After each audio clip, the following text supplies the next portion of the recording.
ये एचएट के एग्ज़ाम में क्वेश्चन ये भी आया हुआ है कि ABC विमाओं वाले घनाभ का आयतन V है तो पृष्ठीय क्षेत्रफल S है, तब 1/V बराबर है।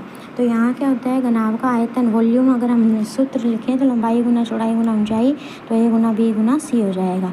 और जो पृष्ठीय क्षेत्रफल होता है वो होता है 2 गुना लंबाई गुना चौड़ाई प्लस चौड़ाई गुना ऊंचाई प्लस ऊंचाई गुना लंबाई। ठीक है, तो हमने यहाँ पे लगा दिया लंबाई गुना चौड़ाई प्लस चौड़ाई गुना ऊंचाई प्लस ऊंचाई गुना लंबाई, क्योंकि ABC विमा दी हुई थी।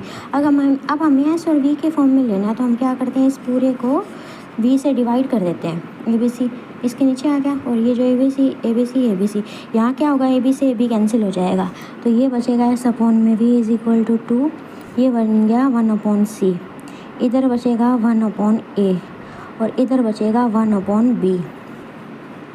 अब देखो हमें निकालना क्या है 1/V, तो इस S को और हटा देते हैं। 1/V is equal to 2/S 1/A plus 1/B plus 1/C, ये हमारा आंसर हो जाएगा।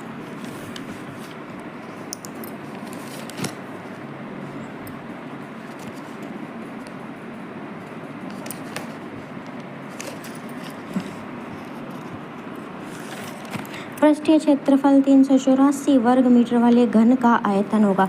घन के पृष्ठीय क्षेत्रफल का सूत्र होता है 6 गुना भुजा स्क्वायर, बराबर दिया हुआ है 384। भुजा स्क्वायर फाइन करना है तो क्या होगा, 384 डिवाइड बाई 6, 6 छुकु 36, 2 6 चौक 24, 64 भुजा स्क्वायर। 64 किसका स्क्वायर होता है, 8 का, तो इसका मतलब जो इसकी साइड आ गई वो कितनी हो गई, 8 आ गई, 8 64। तो हमें क्या निकालना है, आयतन होता है भुजा की क्यूब, तो 8 की क्यूब 8 गुना 8 गुना 8, 64 है 64 गुना 8 चौक 32 की 2 हासिल 3 8 48 49 50 51 512 मीटर क्यूब, ये आंसर है हमारा। ठीक है, एक गोले का आयतन दूसरे के आयतन का 2 गुना है तो उनकी त्रिज्याओं का अनुपात होगा। गोले के आयतन का सूत्र होता है 4/3 पाई R क्यूब।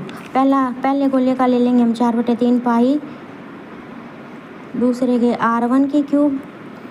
एक गोले का आयतन दूसरे के आयतन का दुगुना है, माना दूसरा का आयतन है 4/3 पाई R2 की क्यूब और ये इसका दुगुना दिया हुआ है, तो इनका अनुपात निकालेंगे तो 4/3 पाई कैंसिल हो गया। R1 अपॉन में R2 की क्यूब इज इक्वल टू आ जाएगा 1/3, तो उनकी त्रिज्याओं का अनुपात है, R1 अनुपात R2 आ जाएगा 1 की 1/3, 3 की 1/3, सॉरी 2 की 1/3, 2 है ना, ये 2 है तो 2 की 1/3, तो आंसर इसका है